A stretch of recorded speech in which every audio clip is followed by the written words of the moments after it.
Welcome to this edition of the Million Dollar Mastermind podcast. This is where we pick the brains of high achievers from all walks of life and get their hard-earned, real-world insights on winning. I'm your host, Larry Weidel.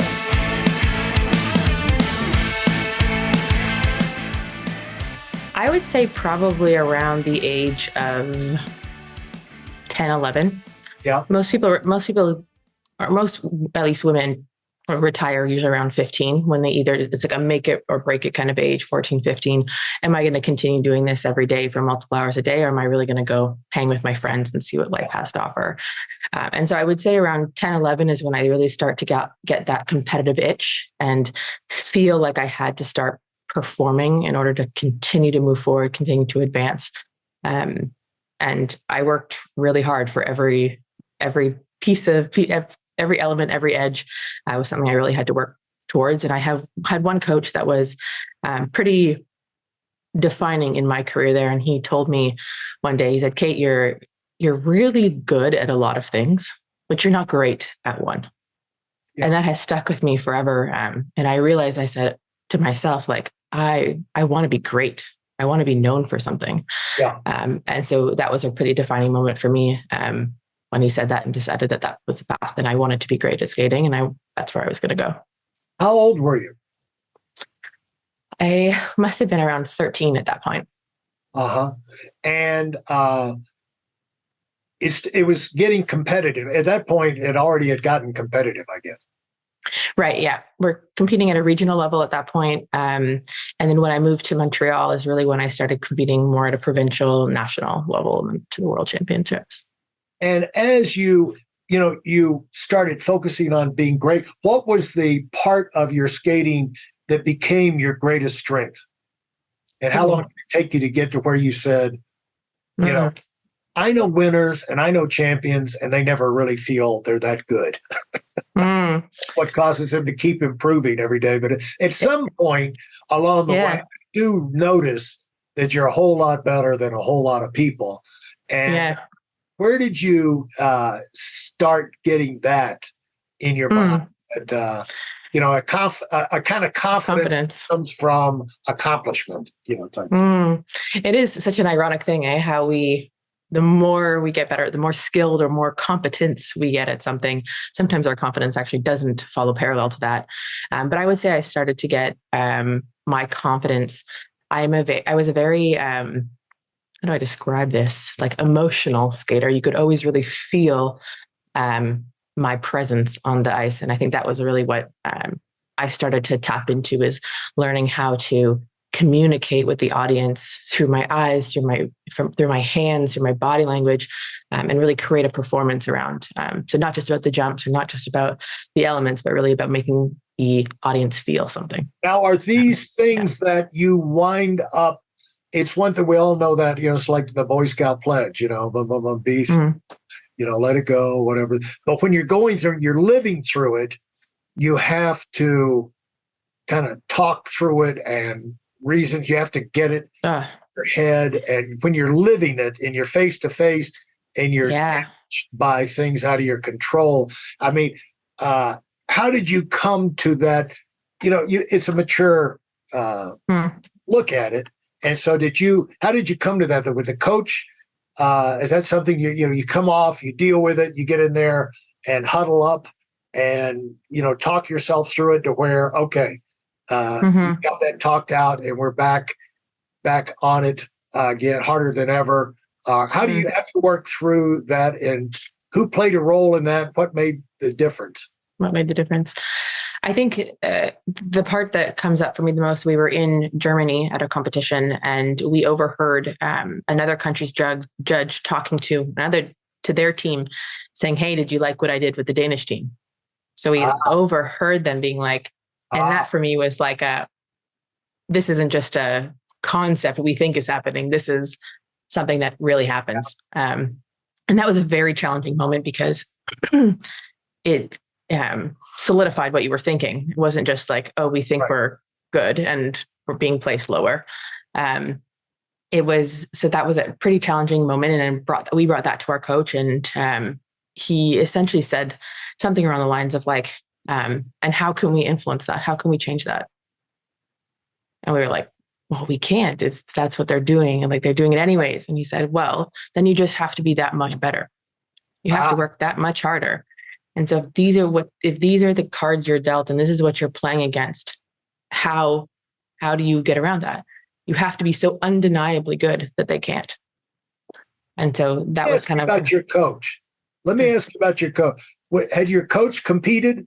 How did your coach know to tell you that? Because I'm telling you, people right now, if you've got a life coach or you got a mentor and you go through a thing like that, okay, and you don't get that answer, you don't get that coaching, get rid of your coach, okay? Yeah. And it's like, there was an article in the paper about Bill Parcells, which I'm sure you don't know much about, but he was the head coach of the New York Giants football. Yeah, and he won 2 Super Bowls. But before he won the first one, the year before, they went and lost a playoff game in Chicago. And they're riding back on the plane. And I've got this story in my book. They're riding back on the plane, and across from him, on his staff, he had his high school football coach. And wow. And this is a guy who was always, it's like his sidekick, to kind of keep him balanced, and they're driving, they're flying back. And finally, Bill looks over at his coach. He said, they're really good. He said, they're really good. And, the coach told him, he said, yep. And you still got to find a way to beat them. Exactly. How do you be undeniably greater? And see, if you don't get that answer from whoever's coaching you, get rid of them. Totally. Because they don't know, because it's that when you're facing that kind of challenge, and we all are, to get over the hump, you got to have someone who's not going to make you softer and give you more excuses. We can think of all the excuses ourselves about how it wasn't right and this, that, and the other. But, and Parcells figured it out and he won 2 Super Bowls.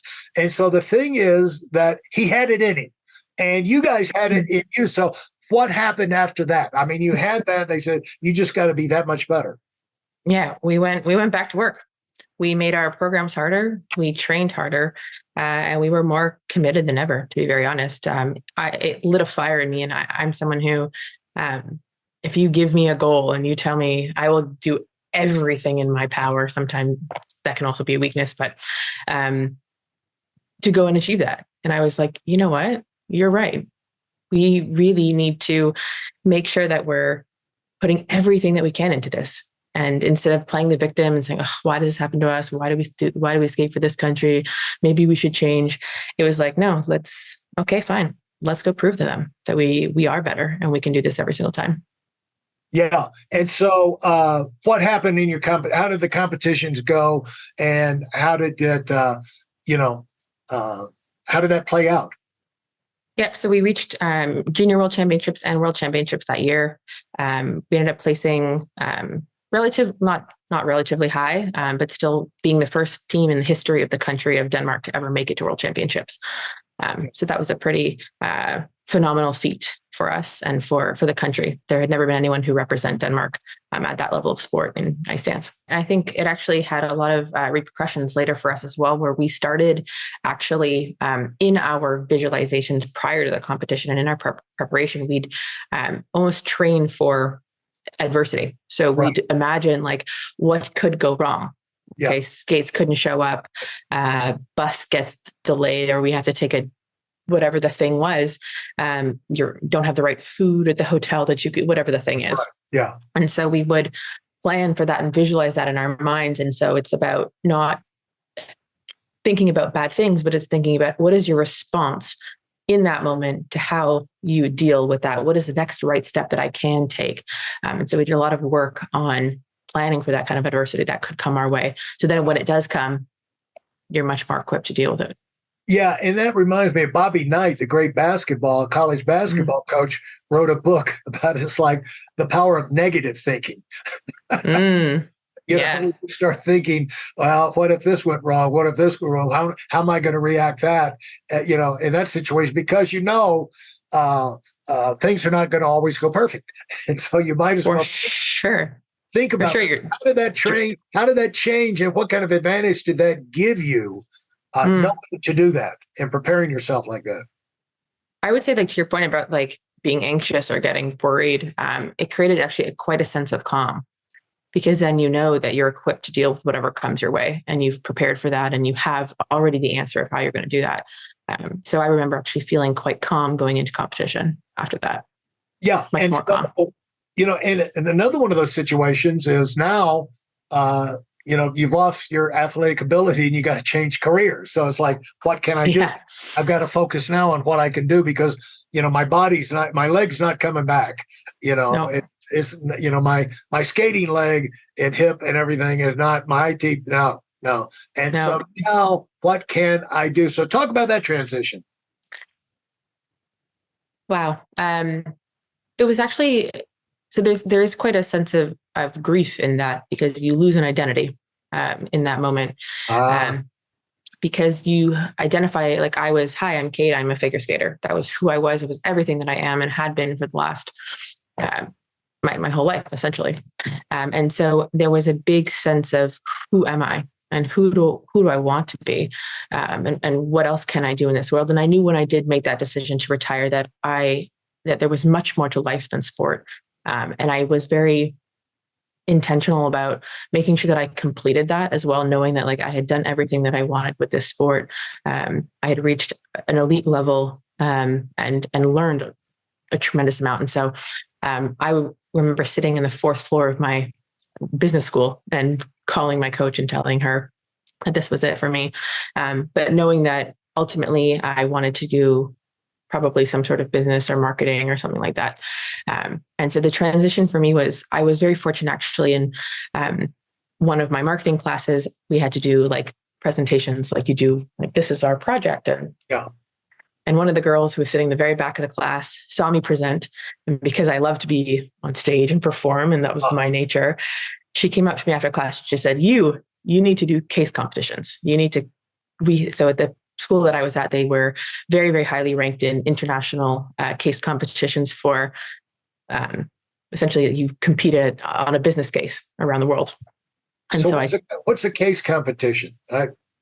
Yeah. So essentially you have a business, could be any sort of business. They have a problem they're trying to solve, and they bring it to a group of students to come up with the answer. And so we went to Spain, I went to Alberta, I went to a whole bunch of different ones. And so schools from all around the world come and compete at this competition to come up with the best solution to the company's problem. And the judges are the actual company who are trying to solve this problem.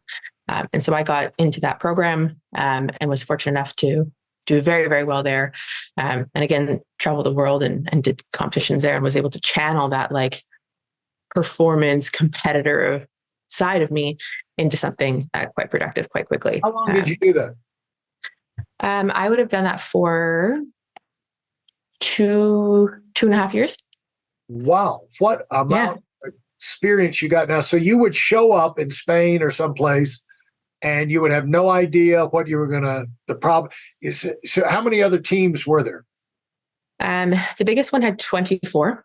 And so you have, and there's two different cases. So the first one is you have 3 hours to solve it. So essentially you go into a room with your small team, and every team gets the same case. And then the best answer or the best solution wins. And then you have it. All 24 make a presentation? How long are the presentations? Usually about 30 minutes. Wow. So you got to listen to 24 30-minute presentations. I'm thinking that's 12 hours. And so goes over 2 days. I remember what the first people said, Yeah, that's a good point.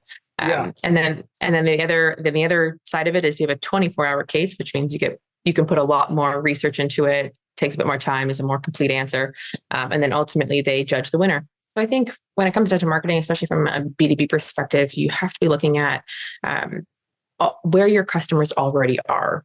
And what I mean by that is that if you are looking at small, medium businesses, or you're looking at the business I work for now is actually a sperm testing and freezing business. So we talk a lot about like where men go for information. It's thinking about really where are they already and how do you be in those places? And so I think, especially in the B2B world, you really have to think through how do you deliver value? How do you really educate them on how to make them better business owners, how to make them better marketers, because those are the things that these customers need and are looking for. And so how do you be in those places? So the driving of the business came a lot through digital advertising, events, heavily present online, and really making sure that we're hitting all those touch points where these people are already looking for information or going. Yeah, find out where they're already looking and make sure you're there. The intersection of where they're looking, where they're going. And so you leave this company and you go. Now, is that where you are now with Legacy? No, so there were two businesses in between that, but now I'm at a company called Legacy. Yeah. And so talk about, how you move through those businesses and why you're at Legacy now. So I went to a small organization. What we see is a person getting established because you don't know what you don't, you don't know. And then you work and you maximize the situation. You move on to the next one and you maximize that one. And that's either long-term or short-term, but then, you're creating options. Eventually you settle into things, but you work your way into it. And so what we're hearing is, championship athlete coming out of that, working her way through success and where success takes you. And success can take you to some big places. But, at 32, you've got so many successes in front of you. Your family, we already got the family started and, you got this great life. And it came from these principles and approaches about making things happen, responding to challenges, and those lessons you've learned. And now it's going to continue to fire your growth going forward. And so talk about how you move through those two companies to Legacy. Yep. So the first one was a consumer research business. Much smaller. Again, we built a marketing team there and really reworked on their brand, but ultimately didn't feel aligned with their product and really what I wanted to be doing. So I ended up moving to another very big company based in Montreal. Now, wait a minute. Let me stop you. Sure. Feel aligned with their product and what they were doing. Now, how long did it take to find that out? I was only at that business for about 10 months, so not very long. Yeah. And so there's certain things you need to be, this comes up all the time. You got to be flexible and you got to adapt to reality. And, you look at things from the outside. There is a way you can look at decision-making and say, if you're an intelligent person, you never make a bad decision. You make a good decision because none of us are going to make a bad decision for ourselves, but we make the best decision based off the information we have at the time. And so if you make a decision and you did about that company, like, man, this is exciting, I want to get into that. And then it starts to, once you're behind the door, it's like, well, not so much. You don't have to hate it. They don't have to be, bad. It's just like not a fit long term. And so it took you like 10 months to not only see that, but also to see your next step. Yep. I think you bring up a really good point about decision making. And I think a lot of people struggle to make a decision. But I think ultimately you just need to decide. And once you make a decision, you move on to something else. You'll either get into that and decide, this was where I want to go, or you need to make another decision to then go out. And so I think it's really coming down to just making that decision. And in that, it was clear to me that wasn't where I was supposed to be long-term. And so I just decided, okay, great. Have no hard feelings. There's nothing here, just not the right fit for me. So I moved to a company called PlusGrade, which is in the ancillary revenue space for travel. And my first day was actually the first day of the pandemic. So if you can imagine, I joined a travel company in the pandemic, which was quite an experience. But ultimately, I stayed there for just over 2 years. I was their VP of product marketing. And so really helped them come up with, so I ran their entire marketing function, really focused on like, how do we brand this? How do we talk about what we do well? How do we really drive ultimately more sales for these ancillary revenue managers and the travel companies that they represent? Had a fantastic leader there. And he really an incredible mentor to me. But what I realized in that time is I ended up having my first baby and realizing that I wanted to do something a bit more meaningful for me, and something that related a little bit more to where I was in my life at that time. And so a friend of mine who was working at Legacy reached out to me and essentially said, Kate, you're the best marketer I know, and we really need someone who is going to help us communicate this thing that nobody knows that they should be doing or need to be doing. And it was in the fertility business. And so for me, if I was able to help other people have that same sense of joy and just this opportunity had to have a baby, was something that really resonated quite closely to me. And so I made the jump from really heavily B2B sales, B2B marketing, to direct to consumer into fertility and sperm, which is totally different topic. And so how's that transition been for you? Has it been an eye-opener? Has it been some kind of educational thing, or has it been what you thought it would be? Yeah. I think the biggest thing I realized in the transition from business to business marketing to D2C is that ultimately people are just people. Yeah. And people think that there's such a difference between marketing like software products versus marketing consumer products. And for me, it's the same, because you're ultimately talking to someone on the end of that conversation, on the end of that ad or whatever you're doing. And so that was probably the biggest, not revelation, but the biggest thing I learned. But I learned so much about fertility, which is crazy, and sperm and all the things that it does. So it's been a really great experience, and I've got to do some very, very creative marketing that I haven't got to do anywhere else. So very happy so far. Thanks for listening to the Million Dollar Mastermind. If you felt there were any valuable takeaways from this episode, please take a minute and leave us a 5-star review. Your feedback is important and really helps us get the word out to a wider audience. Remember, we have a valuable webinar that is absolutely free. Register for it right now at weidelonwinning.com. Thanks for listening.